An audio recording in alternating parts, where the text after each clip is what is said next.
Stalin, Muka Stalin, I love Africans. you. I love you in Africans. I am very happy. Start music. கடைசியில் பார்த்தா அந்த சாட்டை துரைமுருகன் அவரு பார்த்து சட்டை துரைமுருகன் சட்டை தோரை முருகன் ஐ லவ் யூன்னு போட்டு திருப்பி சிரிச்சு போச்சு. ஆனா காசு கொடுத்து தான் இந்த வாழ்த்தை வாங்கணும் அப்படிங்கிறத கண்டுபிடிக்க மாட்டாங்கன்னு நினைக்கிறாங்க பாருங்க. அந்த இடத்துல தான் திமுக தோல்வி அடைஞ்சிருச்சு. அப்போவாவது ஒன்று சந்தேகம் வருமா நான் ரிப்போர்ட் இருக்கு. ஏன்னா அது நான் ஒரு மேட்சுக்கு 2 கப்பு கொடுக்குறான். உத்தரப்பிரதேசத்தில் இருக்கிறான் அந்த கேப்டன். ஏய் அப்படி ஒன்று நடக்கவே இல்லையாடா, நான் தான்டா இந்தியன் டீம் கேப்டன் சொன்னா பேர் ஐயோ அப்படின்னு மூணு எதையும் வெளியே சொல்லாத. அவ்வளோதான். கோர்ட்டே வந்து வார்ன் பண்ணிருக்காங்க. கோர்ட் தடை பண்ணிருக்காங்க. இது திரும்ப அவர்களுக்கு தெரியல போல இருக்கு. எதிர்க்கட்சிகள் இல்ல இவங்க வாட்ஸ்அப் தலைவர்களுங்க. இவங்க தாவேகா தலைவர் விஜய் அவர்கள் பிரச்சார வாகனம் ரெடி, கிரீஸும் ரெடி. நான் அன்னைக்கே சொன்னேன் எதுவுமே நிக்காது, அங்கிள் மட்டும் தான் நிக்கணும். இன்னைக்கு யாரையா கூப்பிட்டு ரஷ்யன் கூப்பிட்டு அன்னைக்குன்னா பேசினாரு விஜய்னு கேளுங்க. அங்கிள் அவ்வளவுதான். மை டியர் அங்கிள் கேக்குதா? மக்களோட சத்தம் கேக்குதா? வணக்கம். சமீபத்திய அரசியல் நிகழ்வுகளை பற்றி இன்றைக்கி நம்ம விவாதிக்க இருக்கிறது மூத்த பத்திரிகையாளர் திரு முத்தலிஃப் அவர்கள். ஆனால் வணக்கம். உலகமே உற்று நோக்கிற மாதிரி ஜெர்மனில் ஒரு விஷயம் நடந்திருக்கு. ஜெர்மனில் உள்ள அந்த மாகாணத்தில் உள்ள அமைச்சர் அவருடைய மொத்த வாகனத்தையுமே கொடுத்து முதலமைச்சரை வரவேற்றிருக்காங்க. இது வரைக்கும் யாருக்குமே நடந்தது இல்லைன்னு சொல்கிறாங்க. இது எப்படி பார்க்குறீங்கண்ணே? இது எப்படின்னா என்ன உண்மை நமக்கு தெரியாது. பெரியார் சிலையை படத்தை திறந்து வச்சாங்களா? அதே தான். உலகத்தினது அதுக்கு நல்ல வார்த்தை சொல்லியிருந்தாங்களே, உலகம் முழுவதும் பெரியாரா ஏதோ ஒன்று உருட்டினாங்க. என்னன்னு விசாரிச்சா 200 பவுண்டு கட்டினா யார் வேணா பண்ணிக்கலாமா? இந்த இவங்க முக Stalin I love you in Africans. என்னன்னு எப்படி நம்ம உருட்டினாங்க?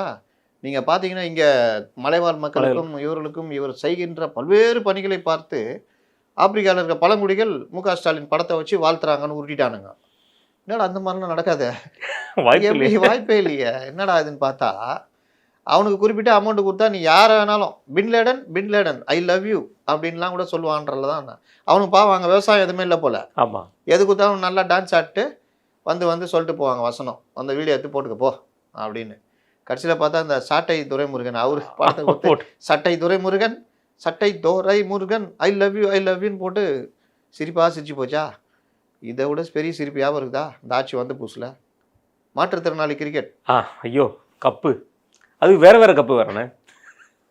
அவன் முதல்ல என்ன பண்ணுறான், அங்கே போகிறான், எங்கே ராமநாதபுரம் நம்ம அண்ணன் ராஜகண்ண பண்ணிட்டு போகிறான். ஒருத்தர் கூப்பிட்டு போகிறார் மாவட்ட செயலாளரும். இந்த மாதிரி நான் மாற்றுத்திறனாளி கிரிக்கெட் வேர்ல்டு சாம்பியன், இந்தியாவுடைய கேப்டன் நம்ம ஊரில் தாங்கிறாரு. இன்றைக்கி தான் நமக்கே தெரியுதுண்ணா. அப்படியா? கூட்டுவா நல்லா சூப்பர்ரா. இதை வச்சே சின்ன ஒரு மனசுலையும் பெரிய ஒரு மனசுலையும் இடம் பிடிச்சிடலான்ட்டு இவர் இங்கேருந்து வண்டி வச்சு கூப்பிட்டு போனேன். அப்படியா? ஆமாங்க நான் போகிறேண்ணே. எந்தெந்த நாடுகள் போகுது? எல்லா நாடும் என்ன, உலகத்தில் இருக்கிற எல்லா நாட்டோடையும் நம்ம நாடு போகுது. அப்படியா? நீங்கள் தான் கேப்டனா, இந்தியா கேப்டனா? ஆமாங்க. நல்லா பண்ணுங்கள். ரைட்டுங்க. அப்படியே சின்ன வரையும் போய் பார்க்குறாங்க. நல்லா பண்ணுங்கள். பணங்கன்னு வேணுமா? ஆமாங்க. அதுக்கு தானே வந்திருக்கோம், வேறு எதுக்கு வந்திருக்கோம்? எல்லாம் ஏற்பாடு பண்ணி அனுப்புகிறாங்க.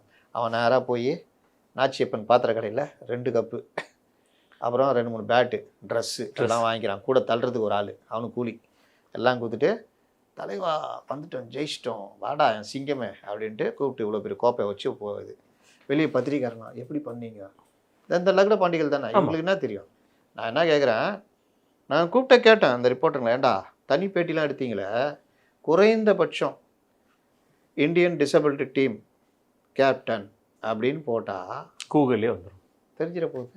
இல்லை வேர்ல்டு கப்பு நடந்ததா, எங்கே நடந்தது, அவன்கிட்ட பேட்டி அவன் ஏதாவது சொல்லியிருப்பான். அது ஒரு கிராஸ் செக் பண்ணோம்ல. எதுவுமே பண்ணாமல் ஏய் போடா நான் தான் தனி பேட்டி எடுக்க வந்துக்கிறேன் அண்ணா, நான் 2 நிமிஷம் நான் லைவில் இருக்கிறேன் போடா அப்படியா பேட்டி. அப்புறம் அவர் லைவில் இப்படிலாம் கொடுத்துட்டு அடுத்து ஒரு சின்னவரை போய் பார்த்து அங்கே வேறு கப்பு. அப்போவாவது ஒன்று சந்தேகம் வருமா நான் ரிப்போர்ட் இருக்கு. ஏன்னா அது நான் ஒரு மேட்சுக்கு 2 கப்பு கொடுக்குறான் அப்படின்னு. அதுவும் எவனும் கேட்கல. அதுக்கப்புறம் உத்தரப்பிரதேசத்தில் இருக்கிறான் அந்த கேப்டன். ஏய் அப்படி ஒன்று நடக்கவே இல்லையாடா, நான் தான்டா இந்தியன் டீம் கேப்டன் சொன்னா பேர் ஐயோ அப்படின்னு மூடு எதையும் வெளியே சொல்லாத. அவ்வளோதான். அதே கூத்து. இது கலைஞரே ஏமாற்றிக்கிறாங்க. யுனெஸ்கோவில் ஸ்டாம்ப் வெளியிட்டுன்னு ஒருத்தின்னு வந்தா கொண்டது காமியா லாஸ்ட்டில் பார்த்தா அதுவும் ஒரு அமௌண்ட் கட்டினா வந்துடும். உங்கள் வீட்டு நாய்க்குட்டி போட்டால் கூட போட்டு ஸ்டாம்ப் கொடுத்துருவோம். அப்போ இந்த மாதிரி கூத்துகளுக்கு தான் இவர்கள் ஏதாவது விளம்பர மாட்டல. நீங்கள் வெளிநாடு போகிறீங்களா, உடனே தலைவரே ஈஏக்கு போய் அது அப்படியே போய் துணி எடுக்கிற மாதிரி அப்படின்னு.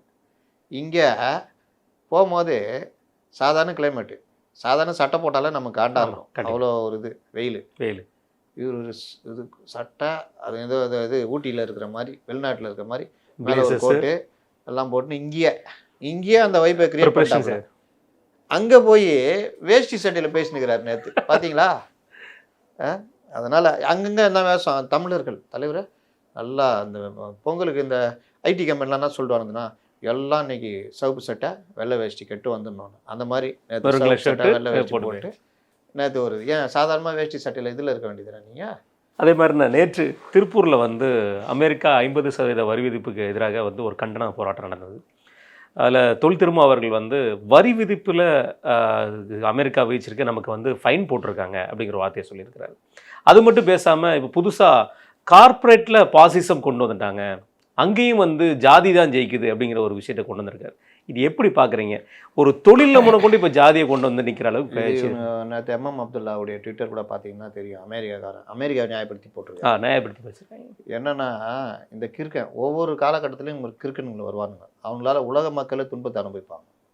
நீங்கள் பார்த்தீங்கன்னா ஒரு ஹிட்லர் உலக போரே வந்துச்சு, ஒரு ஹிட்லர் ஒரு கிறுக்கன் இல்லை, ஒரு கிறுக்கன் வந்துட்டா 2-3 கிறுக்கன் வந்துடுவான் கூட வந்துடும். முசோலினி இங்கே ஜப்பானில் ஒருத்தன், இந்த 3 கிறுக்கனுங்க சேர்ந்து பண்ணதுடைய விளைவு 42 to 41 to 45 உலகமே அவ்வளோ ஒரு கடும் நெருக்கடியை சந்திச்சது.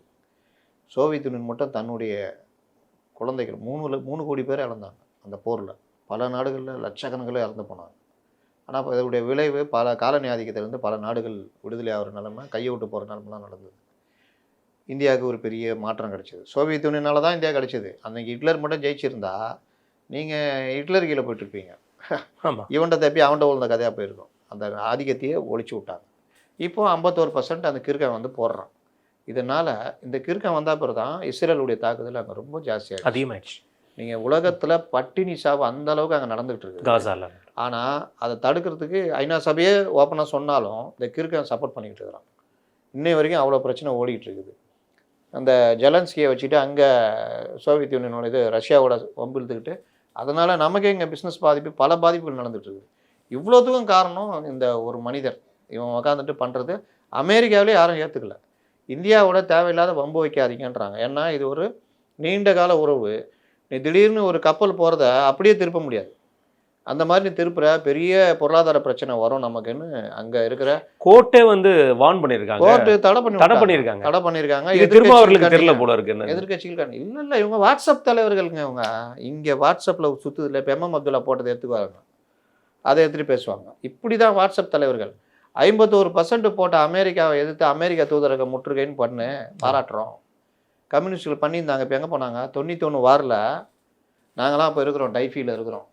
மவுண்ட் ரோடு ஸ்பென்சரை ஸ்தம்பிச்சு போச்சு. அன்றைக்கி கலைஞர் வந்து எத்ராஜி காலேஜ் ஃபங்க்ஷனில் இருக்கார். அடினா அடி தடியடி, அந்த தடியடி 30ஆம் தேதி ஜனவரி 30 நல்லா எனக்கு ஞாபகம் இருக்குது, 1990.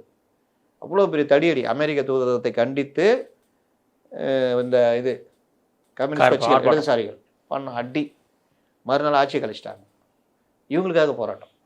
யார் தடி வச்சு அடித்தாங்க, அவங்களுக்காக போராட்டம். இதுதான் கம்யூனிஸ்டில் அப்படி இருந்தாங்க. அப்போ இஷ்யூ பேஸில் தான் இருப்பாங்க. இன்றைக்கி வாயை மூடிட்டேன். எங்கேயாவது அமெரிக்காவை எதிர்த்து இந்த 51%க்கு எதிரான ஏன் நிற்க வேண்டியதானே? நீ மற்ற விஷயத்தில் ஒன்றுலாம் ஆகாதுப்பா, மதவெறி கட்சி, இஸ்லாமியர்கள் எதிராக இருக்கிற உனக்கு பல விஷயம் பிடிக்காது. ஆனால் இந்த விவகாரத்தில் நாங்கள் இந்தியாவோட துணை நிற்கிறோம், போராட்டம் நடத்த வேண்டியதுன்னு. ஆனால் இவர்களுக்கு வேறு அஜெண்டாக்கள் இருக்கிறது.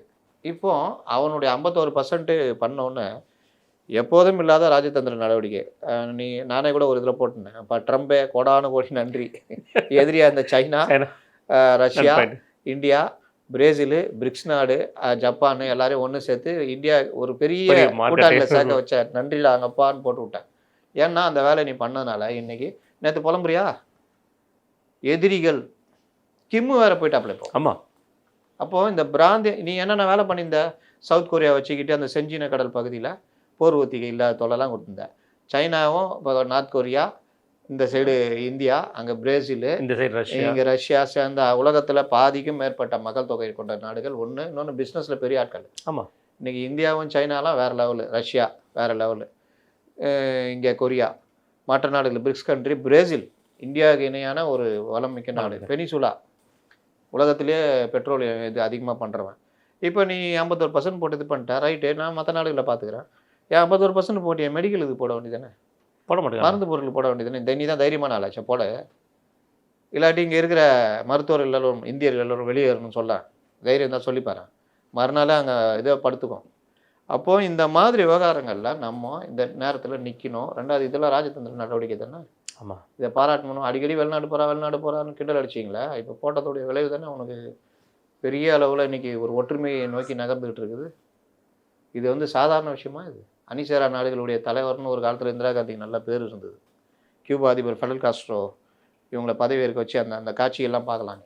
ஆமாம், அதற்கு பிறகு இந்தியாவுக்கு பெரிய லெவலில் ரீச் இருக்குது. அதை உருவாக்கி கொடுத்த அண்ணன் ட்ரம்புக்கு நம்ம நன்றி சொல்லணும். நீ அதை விட்டு திருப்பூரில் போய்கிட்டு கதை விட்டுனுக்குற. என்னன்னு கேட்டால், பெட்ரோலை வாங்கி இந்த கம்பெனி மூலிமா இது பண்ணி இதை வச்சு விற்று இதெல்லாம் பண்ணி அதனால் அவர் பார்த்தாராம். டேய், உனக்கு ஏன்டா அது? நான் பெட்ரோலை வாங்குறேன், அதானி மூலிமா தான் பண்ணுறேன், எல்லாம் பண்ணுறேன், இவ்வளோ சொல்கிறிய எம்எம் அப்துல்லாவுக்கும் திருமாவளவனுக்கும் நான் கேட்குறேன், அந்த அதானிட்டு தானே இப்போ மின்சாரம் வாங்குறீங்க. ஆமாம், இது ஏன் வாய் திறக்க மாட்டேங்கிறீங்க? நீ எதுக்கு அதானி, உன்ட்ட எதுக்கு நான் மீட்ரு வாங்கணும், இது பண்ணோம், போ, நாங்கள் எங்கள் சோர்ஸ் வச்சு நாங்களே பார்த்துக்கணும், பண்ண வேண்டியது தானே. ராமதாஸ் அவர்களை பற்றி ஒரு மிக கேவலமான முயற்சிகள் நீங்கள் நிறைய நடந்துட்டுருக்கு. அவரை டிஃபைம் பண்ணுறதுக்கு நடந்துட்டுருக்கு. ஒரு பக்கம் வந்து அன்புமணி அவர்களை வந்து கட்சியை விட்டு நீக்குவாங்களா அப்படிங்கிற ஒரு விஷயம் போயிட்டுருக்கு. இது எப்படி பார்க்குறீங்க? பாமகவோட தன்மை இப்போ எப்படி இருக்குன்னு நினைக்கிறீங்க? அன்புமணி எங்கள் கட்சி விட்டு நிற்கிறது இது எப்படி இதுன்னா, ஓபிஎஸ் வச்சுக்கிட்டு எடப்பாடியை கட்சி விட்டு நிற்கிற மாதிரி அந்த அதனால் அன்புமணிகிட்ட தான் கட்சி இருக்குது. ராமதாஸ் தான் கட்சியை விட்டு நீக்கப்படணும். அதான் இல்லை, ஆனால் அவர் தான் கட்சி ஆரம்பித்தவர், அவருக்கு ஒரு பெரிய தலைவர், அவர் பேரில் எல்லாருக்கும் மரியாதை இருக்குது. அதனால் அவரை தொடாமல் கடந்து போகிறாங்க. அவர் வந்து தெய்வம் வழிகாட்டி இவருன்ற மாதிரி கடந்து போகிறாங்க. அவர் ஆத்திரத்துடைய உச்சத்தில் இருக்கார். தான் என்ன செய்கிறோம், கட்சியுடைய நடைமுறை என்ன, இதெல்லாம் கூட அவருக்கு தெரிய மாட்டேங்குதுன்னா அவர் கண்ணை மறைக்குது. அதனால் அவர் பொதுக்குழு கூட்டுறாரு.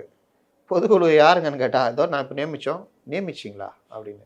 நாளைக்கு கோர்ட்டில் போனால் என்ன ஆகும்? பொதுக்குழு யாருங்க தேர்ந்தெடுத்தது? அன்புமணி ராமதாஸை. யார் நீக்கினது? நான் தான் நீக்கினேன். எப்படி நீக்கினீங்க? நான் தான் நிறுவனரில் நீக்கினேன். பைலா பிரகாரம் அந்த மாதிரிலாம் கிடையாது. சரி, பொதுக்குழு இப்போ மறுபடியும் கூட்டினாங்களே, அன்புமணி கூட்டினாரா? ஆமாம். அதில் மறுபடியும் அவர் வந்துட்டாரா? ஆமாம். நாங்களும் கூட்டணுமே. எப்படி பொதுக்குழு? ஏது நாங்கள் இப்போ புதுசாக சேர்த்துக்கிட்டோம்ல அப்படின்னு. இது எதுவுமே நீங்கள் பைலா, கோர்ட்டு நடவடிக்கை இதெல்லாம் போனால் இதை தான் கேட்பாங்க. பொதுக்குழு யார்கிட்ட அதிகம்? முழுவதுமே அன்புமணி ராமதாஸ். செயற்குழு, மாவட்ட செயலாளர், தலைவர்கள் யார்கிட்ட? 90% அன்புமணி. எம்எல்ஏக்கள் மெஜாரிட்டி யார்கிட்ட? 3 பேர் அங்கே, 2 பேர் இங்கே, அதுலேயும் அதிகம். மாநில நிர்வாகிகள் யார்? எல்லாமே எங்கள்கிட்ட தான் இருக்காங்க. நிறுவனர் மட்டும்தான் அங்கே இருக்கிறாரு. அப்போ என்ன பண்ணுறது? இவர்களுக்கு தான் கட்சி. இப்படி தான் வரும். இது அங்கீகரிக்கப்பட்ட கட்சியாக இருந்தால் தேர்தல் ஆணையத்தில் எப்போ முடிச்சுட்ருப்பாங்க. அங்கீகரிக்கப்பட்ட கட்சி நிலை இழந்ததுனால கோர்ட்டுக்கு போனாலும் கோர்ட்டு சொல்லிடும் அவருக்கு தான் இது, அவர் தான். அப்போ நீங்கள் ஒன்றும் கிடையாது. இந்த நேரத்தில் தான் இவர் எப்படி வந்துச்சுன்னு தெரியாது அந்த படம். ஆக்சுவலாக அது அன்புமணி இது வேலையை மாதிரி தெரியல.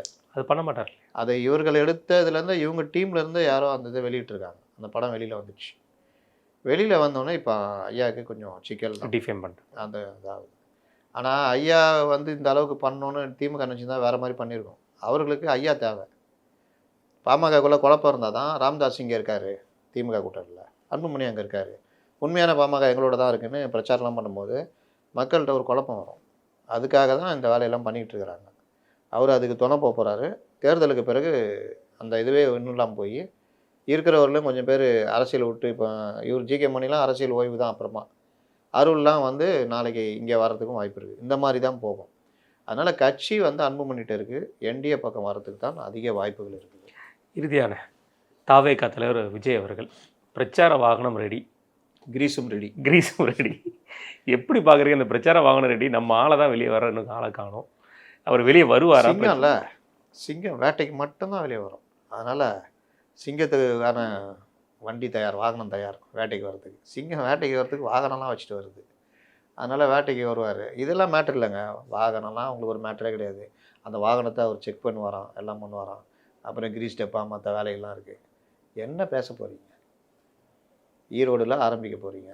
இப்போ ஈரோடில் போய் நம்ம ஆள் இவர் எடப்பாடி பழனிசாமி போய் பேசுகிறாருன்னா ஈரோட்டில் நெசவாளர்கள் பிரச்சனை இருக்குது, இங்கே இந்த சமூகம் இவ்வளோ பெருசாக இருக்குது, ஈரோட்டில் நாங்கள் இதெல்லாம் பண்ணியிருக்கோம், விவசாய மக்களுக்கு இவ்வளோ பண்ணியிருக்கோம், நாங்கள் கொண்டு வந்த திட்டத்தில் இவங்க இந்த விஷயங்கள்லாம் ஓரம் கட்டியிருக்காங்க, ஈரோடு மக்களுக்கு நாங்கள் வந்து அதெல்லாம் பண்ணுவோம் மாதிரி. அந்த இது பக்கத்து மாவட்டம் போனால் அங்கே அந்த மாதிரி அத்திக்கடவு அவனாசி திட்டம்லாம் ஒரு பெரிய ஒரு திட்டமாக இதுபடி இன்னை வரைக்கும் அது நீங்கள் பார்த்தீங்கன்னா எனக்கு தெரிஞ்சு எடப்பாடி இவர் ஸ்டாலின் ஆரம்ப காலத்தில் அவர் கொஞ்சம் வெளியில் தெரிய ஆரம்பித்த காலத்தில் அடிக்கடி பேசின வார்த்தை அத்திக்கடவு அவனாசி திட்டம். அப்புறம் அவங்க தான் அதை நிறைவேற்றினாங்க. இவங்க வந்து மறுபடியும் அதையும் கடப்பில் போட்டாங்கன்னு இப்போ ஒரு குற்றச்சாட்டு வைக்கிறார், நான் வந்தால் முழுமையாக அதை பண்ணுவேன்னு. இந்த மாதிரி பல விஷயங்கள் அதாவது என்ன சொல்கிறது, கிராஸ் ரூட் லெவலில் டேட்டாஸ் கலெக்ட் பண்ணி பேசணும். நீங்கள் ஒரு பெரிய ஜாதி ஆணவக்குள்ளேயே தொடாமல் கடந்து போகிறாச்சே. அஜித்குமார் மரணம் தமிழ்நாடே பற்றிக்கிட்டு இருக்குது, பேசாதவங்களாம் பேசுகிறாங்க, கோர்ட்டு போட்டு வெளுக்குது. ஆனால் நீங்கள் 2 நிமிஷம் கூட உங்களால் அதில் பேச முடியல. மாநாட்டில் வந்து வரலாற்று திருப்புமுனை மாநாடு அதுன்னு பேர்லாம் வச்சுக்கிட்டீங்க. பேர் வச்சிய சோறு வச்சியான்ற மாதிரி பேர் வச்சிய பேசுனியான்னு பார்த்தா ஒன்றும் பேசலை. அதிகபட்சம் நீங்கள் பேசுனதில் நான் அன்றைக்கே சொன்னேன், எதுவுமே நிற்காது, அங்கிள் மட்டும் தான் நிற்கணும். ஏன்னா அது ட்ரால் மெட்டீரியல், அங்கிள் மட்டும் தான் நின்றுச்சு. இன்றைக்கி யாரையா கூப்பிட்டு ரசிகனை கூப்பிட்டு அன்றைக்கின்னா பேசினார் விஜய்ன்னு கேளுங்க, அங்கிள்னு கூப்பிட்டாருங்க. அதாங்க அங்கிள் ஜங்கிள், அவ்வளோதான். அங்கிளும் ஜங்கிள் ஆகிச்சிங்க. அப்போ பேசுகிற பேச்சில் நீங்கள் கவர்மெண்ட்டுக்கு எவ்வளோ நெருக்கடி கொடுக்குறீங்க, மக்கள்கிட்ட அவங்க மனங்களை எப்படி கொள்ளையடிக்கிறீர்கள். நம்மளுக்காக நிற்கிறான்ப்பா தம்பி, நம்ம விஷயம்லாம் பேசுகிறான்ப்பா, இதெல்லாம் பேசுகிறான்ப்பான்னா அதான் நீங்கள் மக்கள்கிட்ட ரீச் ஆக முடியும். அதே வழக்கமான அந்த ஆடியோ லான்ச் மாதிரி பேசிட்டு அங்கிள் அப்படி இப்படின்ட்டு போனீங்கன்னா ஒன்றுக்கும் பிரயோஜனப்படாது. இது வந்து டைரெக்டாக மக்களோட இன்ட்ராக்ட் பண்ணுறது. அங்கே முன்னாடி வந்து உங்கள் தொண்டர்கள் தான் இருப்பாங்க. இந்த உதயநிதி ஸ்டாலின் பேசுகிற மாதிரி டேபிள் கீழே ஊர்ந்து போனால் தவழ்ந்து போனான்னா கைத்தட்டு தான் செய்வோம் கண்டிப்பாக. ஆனால் ரீச் என்னான்னு பார்த்தீங்கன்னா ரீச் இருக்காது. ஏன்னா நீங்கள் ஒரு கட்சியுடைய தலைவர், உங்களுக்கே பேச வராது, உங்கள் கூட வரணும் சுத்தமாக வராது, யாருக்கும் பேச வராது. அப்போ என்ன பண்ணுறது, கொஞ்சம் சின்ன பசங்க கூடி சொப்புலாட்டு நடத்துகிற மாதிரி தான். அப்போது நல்லா தயார் பண்ணிட்டு போகணும். இவர்களை ஒரு பத்திரிகை, பிரபல பத்திரிகையை கையில் வச்சுக்கிட்டு இருக்காங்க, அவங்கள்ட்ட வர நியூஸை கொஞ்சம் கலெக்ட் பண்ணி பேசினாலே அவ்வளோ விஷயம் பேசலாம். என்னன்னா பிரச்சனை பேசுறது தான். அதனால் விஜய் பிரச்சாரம் போகிறார், வண்டி ரெடி, கிரீஸ் ரெடி, மற்ற ரெடிலாம் நமக்கு மேட்டரே இல்லை. பொதுச்செயலர் இட்டுன்னு வந்து விஜய் ரெடியா, பொதுச்செயலர் இட்டுன்னு வந்துட்டு இட்டுன்னு விட்டுருவாரு, இட்டுன்னு போயிட்டு இட்டுன்னு வரதே பெரிய உட்கட்டமைப்பு. அதனால் அவர் இது. அப்போ விஜய் ரெடியா, அதான் மேட்ரு. நீங்கள் மற்றது எல்லாம் ஓகே. இவர் என்ன பேச போகிறார், இவர் மக்களோட ஒவ்வொரு மாவட்டம் இந்த அடுத்து இவங்க உருட்டிலாம் வச்சுக்கிறாங்க, நல்லா அந்த பத்திரிகையால் உருட்டுறது. நான் அடுத்து டெல்டா மாவட்டம் போய் அதெல்லாம் பேச போகிறார். பேசு, கடைமடை பேசு, காவிரி நீர் வரது பேசு, யார் தடுக்கிறா, டெல்டா மாவட்டத்தில் இருக்க திமுகவில் இருக்கிற கோஷ்டி போஸ்டில் பேசுங்க, இன்னும் என்னென்ன பிரச்சனை தான் பேசுங்க, ஆனால் பேசுங்க.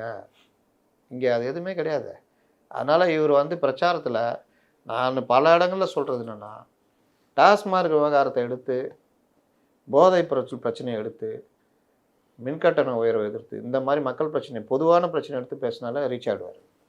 நகராட்சி உட்கட்டமைப்பு போதுமானது, அதை விட வேறு என்ன இருக்குது, நகராட்சின்னு என்னன்னு கேட்பாங்க. நம்ம நேரத்துக்கு